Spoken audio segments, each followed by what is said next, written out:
This tobacco represents that connection to the earth and the skies and the acknowledgement of the people on this physical world. So I'm going to do an opening prayer in my language, and this is the same acknowledgement what I'm just explaining in English. Chimiwech. Nimiata. Gijamanido inislam agua e sema humanongum chimionjika kanop miangomanongum amontu chiangoma. Tagung weka e kanigani chigot and weka montu na moat weka skichige winama a king umana koina we Naawi-Oodena ajnika dek sigmena na tamaguitinan. Mi edas gijamanido kukuna anek tagoni mishumi sakuma awes yakuma anemikik kegino. Mi winge ke sene min nem manongum uma winge chip min na ka top matong ko ka ni gani chige watwa mi chimi wach winge kinana ku min nem makena ke chanish navek uma abinujiak memendage mi wach.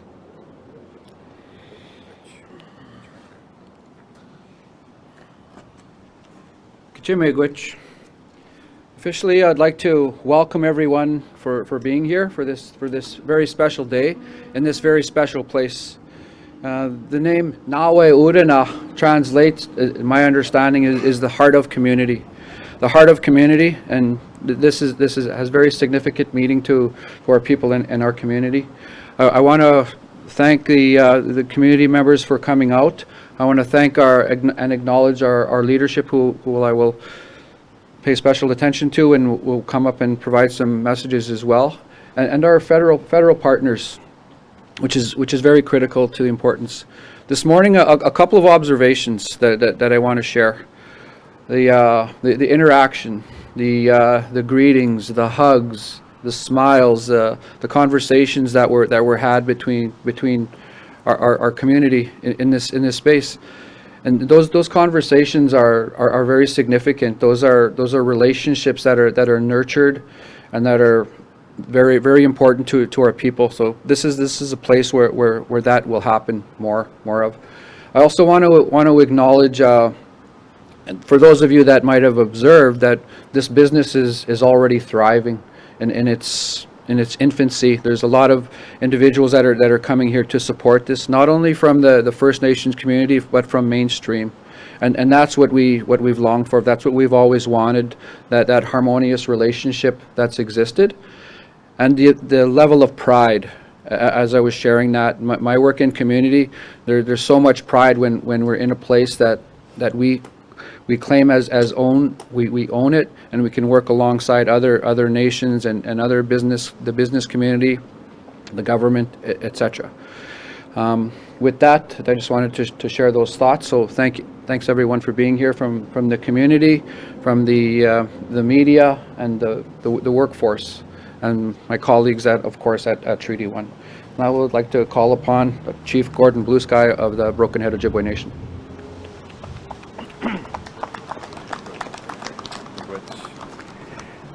Miigwech, Jason, and I know Jason's going to be bringing a lot to the table when it comes to supporting our nations. Of course, I'd like to start off by thanking him for organizing today's announcement, but I'd also like to just thank Frank Bolio. He's been a part of our Treaty 1 organization for some time as well, but also a proud Treaty 1 member of our communities. And, I'd like to first off start off by, of course, I'm really glad that everybody's here. Of course, our leadership, our 7 First Nations, but also our ministers that are joining us today. And I also like to make a special acknowledgement to Minister Gull-Masty and Mr. Chartrand as being the first First Nations women that have taken on the roles of Indigenous Services Canada, and also our Arctic Minister and our first First Nation Anishinaabe minister serve as a federal minister in Manitoba, Rebecca Chartrand. So I just want to start off by acknowledging that, and a quick round of applause, because I think it's beautiful to see our woman, our Anishinaabe Kwe, taking these steps and leading in a good way. And I know when it comes to our woman and our Kwe, they bring a lot to the table, and I know that it allows for our communities to feel comforted, understanding that we have people like Minister Gull-Masty and Minister Chartrand working in these positions on behalf of our communities. So, Kichi Miigwech on behalf of the Treaty 1 Governing Council. But I'd just like to get back to the business at hand here as well. As you know, I'm excited about the business that we have here already. Like Jason said, we have a business that's now thriving here, and we got a lot of support. And I think that's the key here, is that when we signed treaty in 1871, the idea of that treaty was that we were to work together.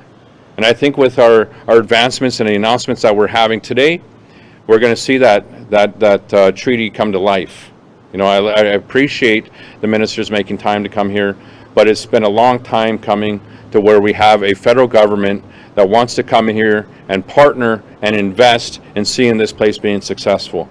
We're having this resources coming in to help us plan the critical infrastructure that's required for our economic development is very important.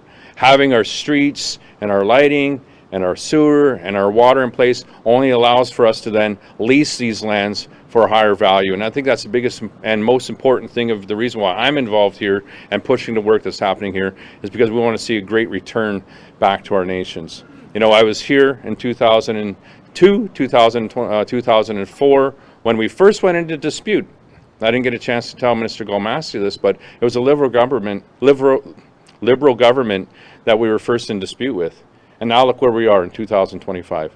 We're here making announcements together, and that's what I want to see, is that we start to build on the foundation of working together and start doing treaty implementation where all sides benefit. And I think today is an announcement that shows that.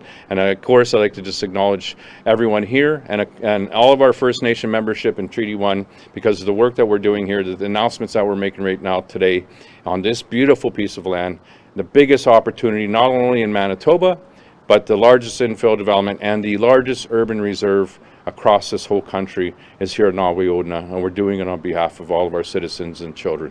Miigwech.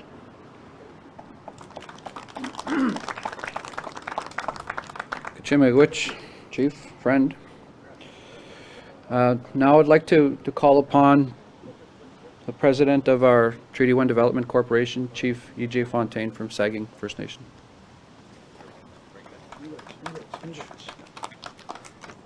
Miigwech, Jason. Nini J. Fontaine, Dishnikad, Saging, Dunji, Makwado Dem, Ajde, Benesi, Digo, Chimiigwech, Kakanawia, Bijaik Nogam.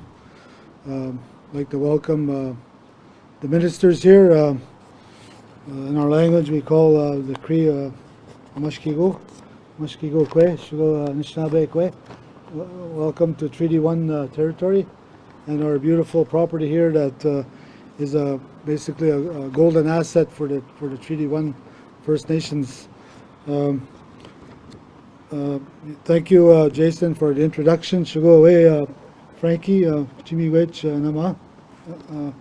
The work we're doing here at Naawi-Oodena is going to be creating a much brighter future for our people, our nations, but also for the city of Winnipeg, for the province of Manitoba, and the country of Canada. Because what we're doing here has never been seen before, or has been experienced across the Canada. 109-acre property that is right in the middle of the most affluent community in Winnipeg. It's never been seen before. So we're looking forward to creating here a foundation that's going to lay a much better path for our people, but also for non-Indigenous people. These lands were once owned by the Crown. We need to remember that. Lands that were basically stolen from our people that are now being transformed to an economic asset that's going to grow and be a source of pride and income and resources for Treaty 1 First Nations and people for generations and generations to come. We look forward to a brighter future for our people based on what we have right under our noses here. There's been a long fight, like Chief Blue Sky said.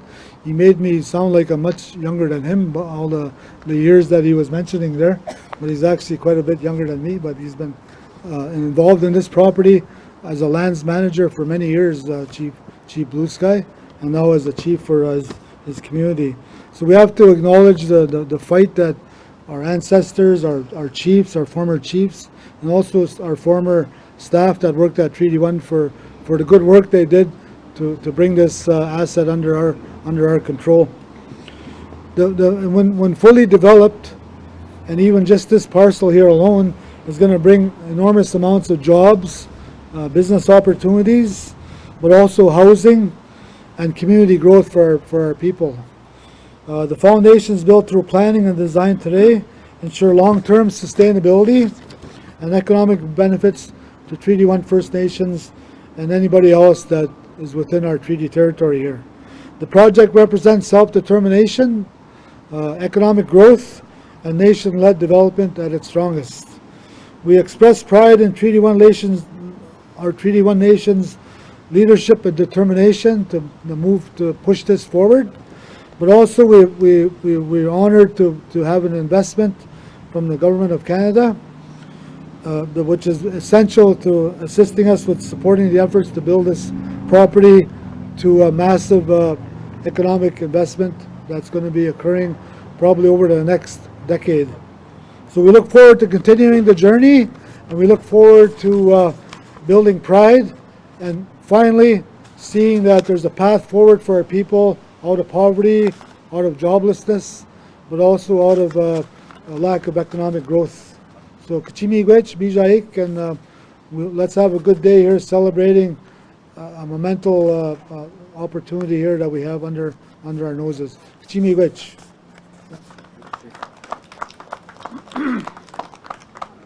Chimigwich, Chief. Nijogwin. Now we have some messages from our federal partners.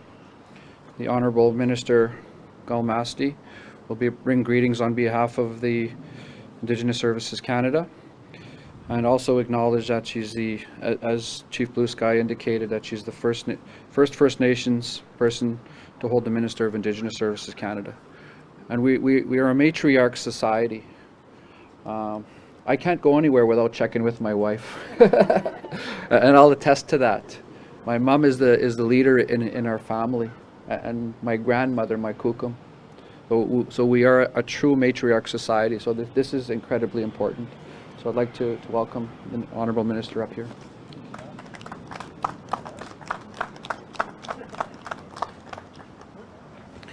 Wajagam Shaya, Aguni Mandy Gull-Masty, Canada at the BHSO Dabchagan.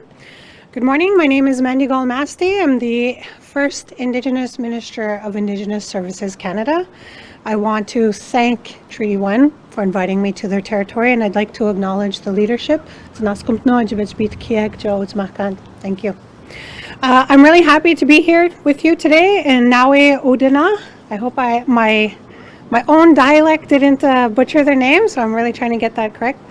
I also want to acknowledge Frank Beaulieu for opening us this morning with prayer and taking that time to really acknowledge where we are.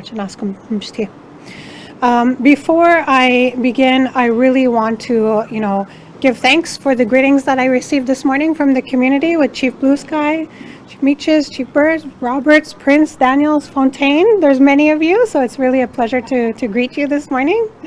As a First Nations woman, I'm really proud to be part of this process, to work with my colleagues, to work with my fellow Indigenous peoples, and really supporting the future direction of where they want to take their nations. Naawi-Oodena is one of the largest urban reserves in Canada. I was really given a lot of information from leadership, so I'm pleased to see and hear where they are looking to take their nation in the future. It's also a place that stands as a powerful symbol for First Nations leadership, vision, and strength. We begin to take these steps together after a very long process of discussion that began in a challenging place, but I'm also proud to be part of a government that is finding those solutions to move the dialogue forward. What you have built here and what you will see built in the future is nothing short of remarkable. In my home community, we call gas station Miogum, the house that provides gas. But as you can see, this place is so much more for this community. Housing, commercial development, education, health, and community space are critical for First Nations. Naawi-Oodena stands as one of the largest and most ambitious First Nations-led economic development projects in Canadian history. Driven by First Nation vision, this project began in 2019. As the Government of Canada and Treaty 1 came together to begin this process, there was a lot of discussion. In 2021, a beautiful name was given to the reserve of Naawi-Oodena, Anishinaabe for the center of heart and community. Once completed, it will deliver nearly 5,000 housing units and create lasting employment opportunities for the Indigenous peoples of Canada. It also represents the largest multi-use project in modern Winnipeg history. Located in the single largest Indigenous economic zone in Canada, it is a monumental step forward to integrating Indigenous culture and business into Winnipeg's urban fabric and providing opportunities for future generations.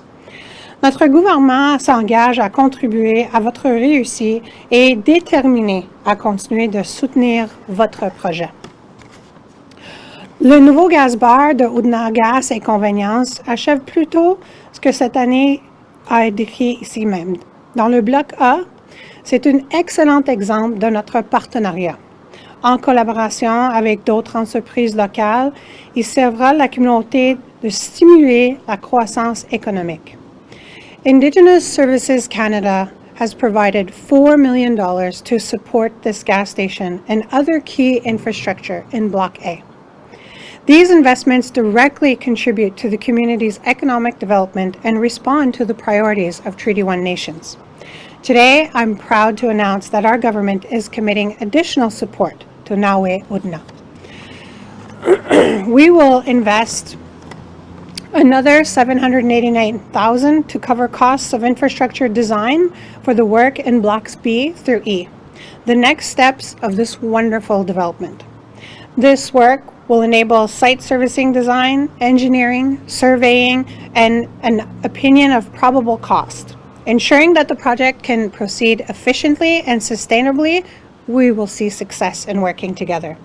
It will help the Treaty 1 nation to build essential infrastructure, such as homes, businesses, and educational facilities. This will also help strengthen the community's economic and overall well-being. This is one part of the development of Naawi-Oodena that we have supported. Others include Crown Indigenous Relations, Northern Affairs Canada, the Department of National Defence, the Canadian Infrastructure Bank, and of course, Canada Mortgage and Housing Corporation have also been critical supports to this process. These funds were used to advance training, capacity building, nation building, and economic development. These are all critical long-term successes for Treaty 1 nations. We've also assisted Treaty 1 Development Corporation with the negotiations with the Canadian Mortgage and Housing Development Corporation and the Canadian Infrastructure Bank. These discussions could bring many millions more of funding opportunity for critical housing and infrastructure for Naawi-Oodena. This project also aligns with our commitment to assisting in the Canadian housing crisis. Developments like this are more than just brick and mortar. They represent a sustainable source of revenue for Treaty 1 nations. They're also supporting community priorities and strengthening financial independence. Naawi-Oodena is a powerful example of Indigenous-led solutions that meet community needs while also advancing reconciliation and economic development. On sera toujours là pour soutenir vos communautés. We know that this is just the beginning.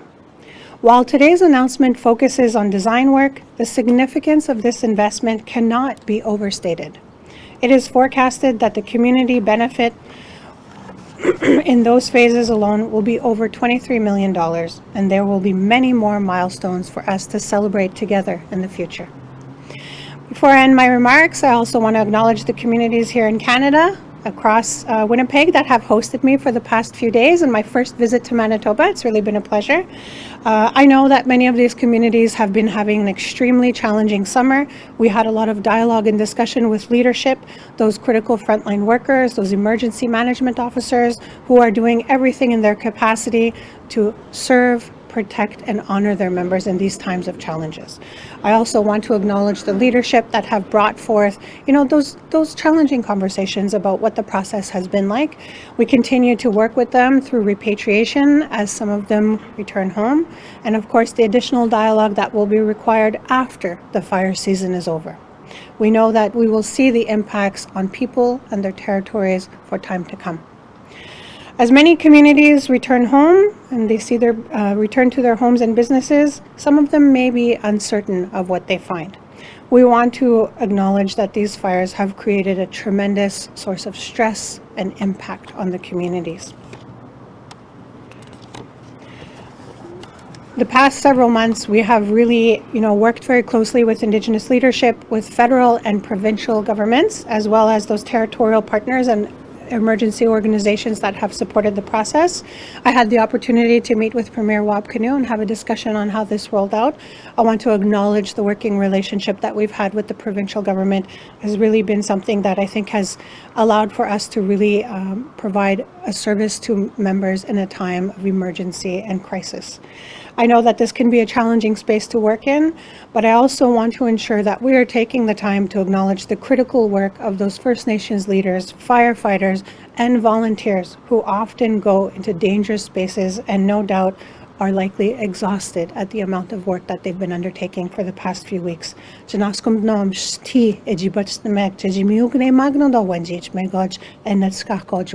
want to acknowledge them and thank them for all that they have done in the times that people have been impacted by the wildfire situation. While I've been here, I've also had the opportunity to meet with different communities. I'm looking forward to also meet some of the evacuees, the community members and those partners, and listening to them directly as we take the next step in having that post-wildfire season dialogue in collaboration with my colleague, Minister Olszewski, who's really been somebody that I have appreciated working with in the space of emergency management. We know that the next focus for this season is going to be community resilience and providing First Nations communities those tools that they need to ensure that they offer safety to their members. I also want to ensure that people understand truly the degree of the massive operations that have been undertaken. The number of evacuees that have come to city centers has been massive. I want to acknowledge those people who have been in those spaces where they have provided lodging, food, necessities for evacuees, those first responders, the experts in logistics, those community groups who have come into those spaces to really offer those wraparound services so that they can be happy and to be connected as much as possible with their family. We know and acknowledge that those are critical. I also want to acknowledge Treaty 1 nations for their leadership, their partnership, and their vision. We have been here with you every step of the way. We will continue to walk this path with you. I am encouraged as a minister to see the future development of this territory and how it will serve their members. I also want to acknowledge my parliamentary secretary who has been here with me throughout my visit. Merci Ginette pour tout ton travail de support dans la région. It's really been a pleasure as well to see my colleagues writing. Thank you, Ben, for hosting us here. And also acknowledge the minister who's visited with us throughout the territory. Thank you, Minister Chartrand, for being present in these spaces. In closing, I want to really, ensure that we are taking the time to see and truly acknowledge the success that First Nations put into place when they determine what economic prosperity looks like for their nations. It is critical work.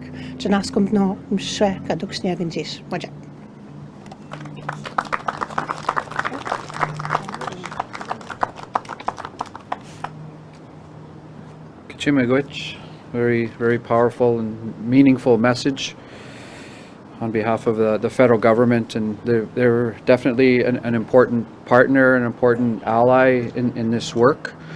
You mentioned Premier Kinew, and one of Premier Kinew's metaphors is that the economic horse pulls the social wagon. We need our own horse in that stable. I think Naawi-Oodena represents that opportunity to help our people and address the social issues that we mostly experience. Now I'd like to call upon a friend and an ally, the Honourable Member of Parliament, Ben Carr, We've spent time together in my previous role, but it's really good to see you again. Kachimegwich. Good morning, everybody. My name is Ben Carr. I'm the Member of Parliament for Winnipeg South Centre, and very proud that Canada's largest urban reserve is a piece of territory that exists in our neighbourhood, and there is a great and beautiful shared partnership that has developed over a long period of time. I want to acknowledge Chiefs Bird, Fontaine, Blue Sky for being here, as well as my colleagues. This has been a long time coming. Chief mentioned this. I can remember being 13, 14 years old when Anita Neville was the Member of Parliament for this area about a quarter century ago, talking about the Kapiong Barracks and what the future of this land was going to be. And it was a very long and often difficult and painful process through 4 or 5 members of Parliament that have represented this riding to get to where we are today. Chief Blue Sky and I had a wonderful conversation not too many months ago in my office talking about the necessity that was required of the federal government to continue engaging as a partner in this project. And I'm very proud with the announcement that my colleague Minister Gull-Masty has made today that we have been able to take yet another very important step forward in this development. I just wanted to say on a personal note, one of the things that I think is really, really important about this announcement. I grew up 2 minutes from here. I still live about 2 minutes from here. I went to school 2 minutes from here. And it wasn't until I was about 14 years old that as a white kid from River Heights, I had my first Indigenous friend. And it turns out that that was someone named Cindy Woodhouse, who you may know as the National Chief of the Assembly of First Nations. And to me, what is so important is how far we have come in this journey of truth and reconciliation.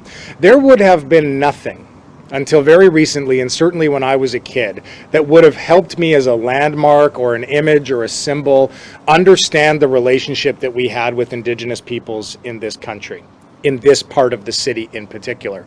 Now, when kids who go to the same schools that I did drive or walk or bike through this community, they see a living, breathing example of truth and reconciliation. And to me personally, as someone who grew up here and who still lives here, who is non-Indigenous, that is as important as the economic component of this project and everything that is to come.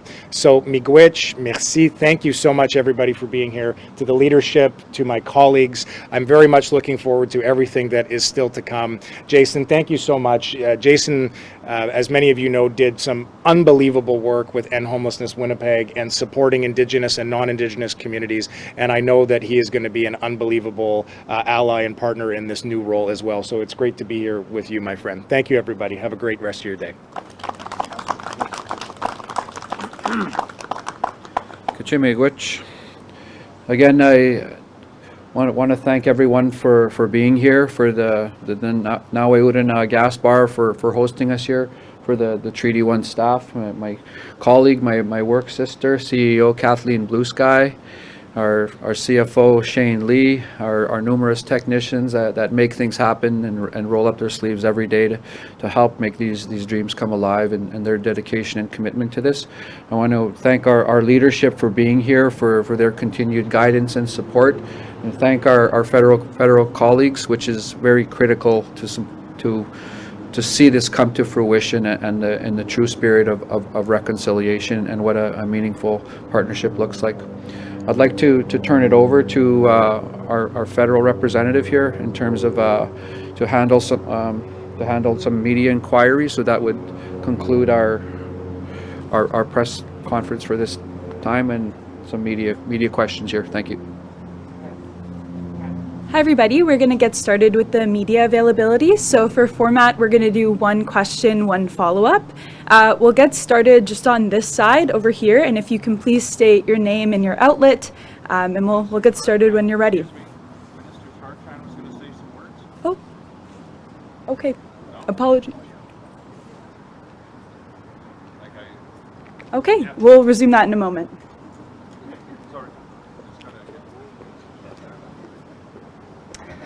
Bonjour, Tansei, Anin, Wapnunikwe, Indigenous Wabashke, Maingan, Dutem, Pine Creek, Duck Bay, Volgarden, and Dunji, Winnipeg, Utenang. Thank you, Chief Blue Sky and Treaty 1 Chiefs, for asking me to speak today. It's a great honor. I have to say, growing up in Treaty 1 territory and my daughter also being from Broken Head, Ojibwe Nation, it's important for me to acknowledge the leadership there. I also want to acknowledge Kathleen Blue Sky, who's at the helm as another female Indigenous matriarch. For me, I come from education, and I just want to build on what our Member of Parliament here was saying, Ben Carr. Ben and I have worked in education together in the Winnipeg School Division, Seven Oaks, and I think this really captures what was envisioned when we signed those numbered treaties in 1871. It was about mutual benefit and mutual obligation, and I feel like we finally come full circle where we're seeing that play out today. So it's taken us 154 years to arrive, but we've arrived, and I think that's worth celebrating. I also want to acknowledge our chiefs here. I think we're in really good hands when we think about the competence, when we think about the ability that's here, because when we look back historically, I think what's been missing is that lack of faith in our ability as Indigenous peoples. But when you look at the chiefs that are standing here, I want to acknowledge like all of the pushing that they have done to arrive at this point. And I also want to acknowledge Ben Carr. I know he's done significant work as the point person on this work, and Jeanette Levac, who will also be coming on as the parliamentary secretary. She is local, she is Manitoba. So I think we have a fantastic team. We're going to see things grow. And I also want to acknowledge Minister Gull-Masty. She's pushing really hard in the background, and welcome to our territories. So I look forward to seeing you come back. So thank you very much, and I hope we can just all celebrate the rest of the day. Miigwech.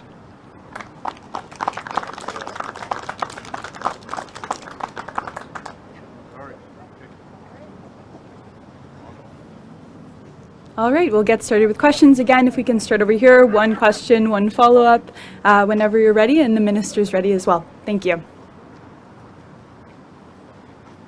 Thank you for that. Okay, good morning. I'm Mr. Gull-Masty. I'm wondering, this is one of the largest multi-use projects, a very large urban reserve. Is this something that you would like to see in other capital cities across Canada, and if so, how can Canada help that?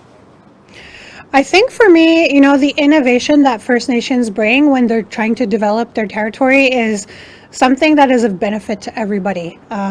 Having spaces in large cities that reflect Indigenous identity are critical. My first time here, I was sharing with leadership yesterday. The first time I came here, I noticed the visibility that this is a space that has a lot of Indigenous representation. Visibility was very strong. I've been to Vancouver. I've seen it there as well. I just felt that it was so much more predominant here. So yeah, I do think that, when provincial, municipal, and First Nations work together, there's a lot of success in that space.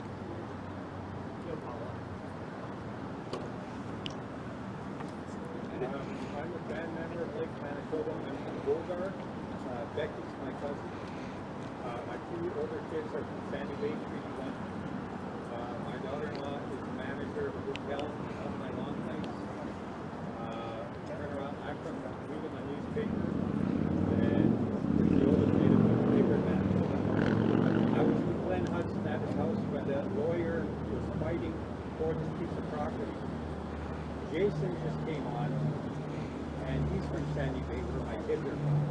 I asked him to say hi to him, question, and he turned me down. Jason, we're from the same group of people. Stop treating me like that.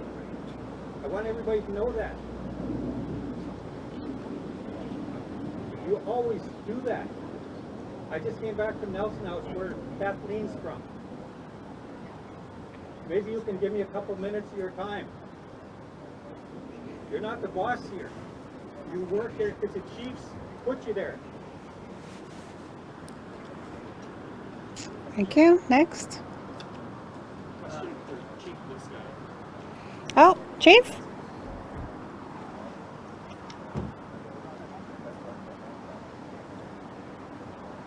Hello. Chief Blue Sky, Josh Craig, CBC. A bit of an unrelated topic. Your name was on a letter I won't be discussing that today. Today's about our great announcement here with the federal government, and those things are internal to the Southern Chiefs. Thank you. Anything else? Chief, just a quick question at Humanity News. So can you maybe go into a little bit of what this investment is going to go into in terms of design and infrastructure specifically? Sorry, I gotta pull out my notes. No, I do want to say, like, the overall design itself is going to be used towards helping us to design the below ground, the roads, the lighting, the infrastructure, the water and sewer. From our perspective, these lands only become more valuable with having those types of, as we all know, developable land and service land are more valuable, and allows for us to lease at a higher rate. So the one thing that I want to state, though, is that this is only 45% of the overall design. That's what's being announced today. All of our other sources are coming from debt financing through the Canadian Infrastructure Bank, and also our own source revenue.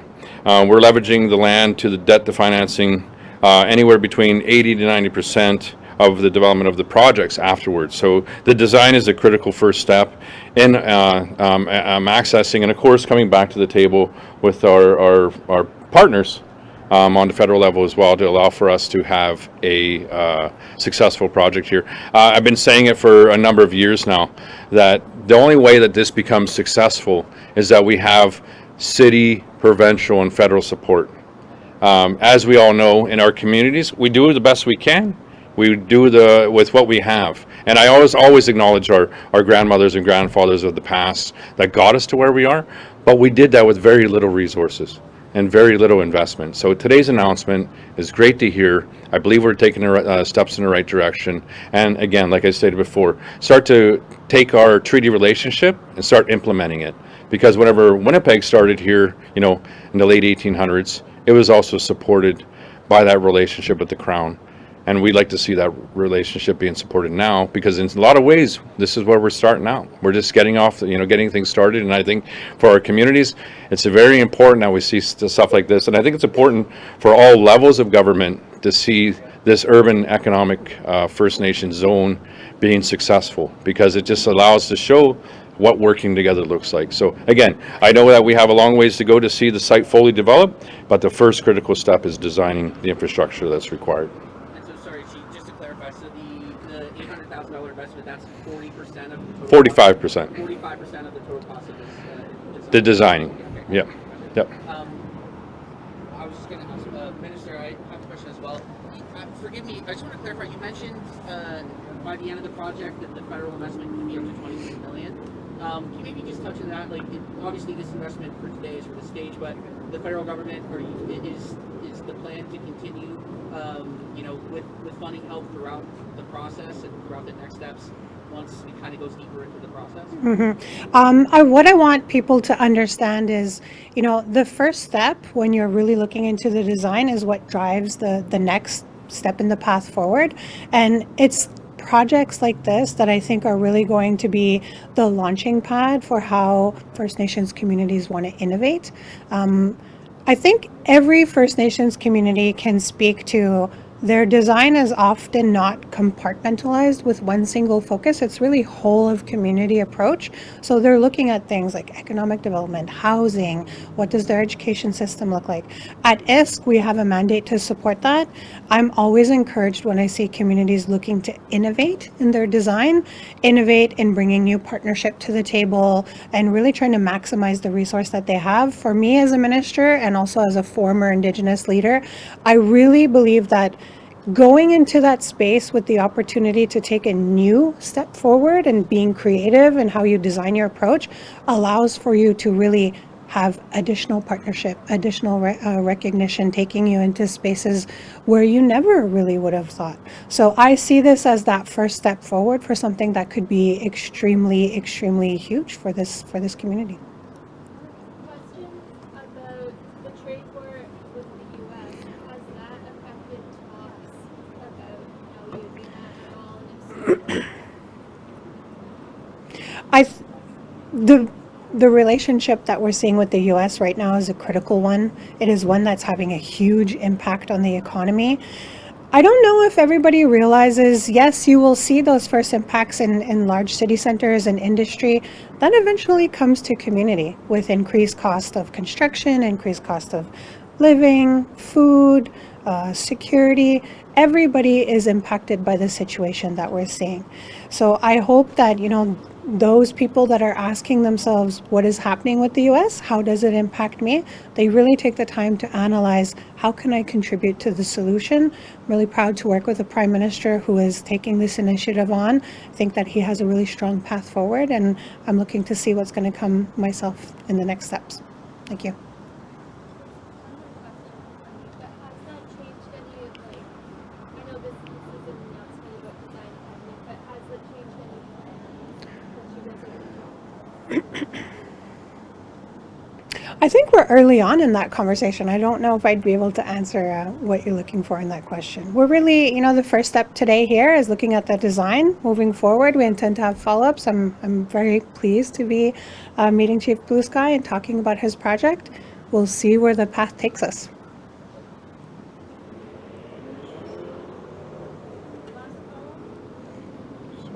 Behind you, sorry. Thank you. Merci.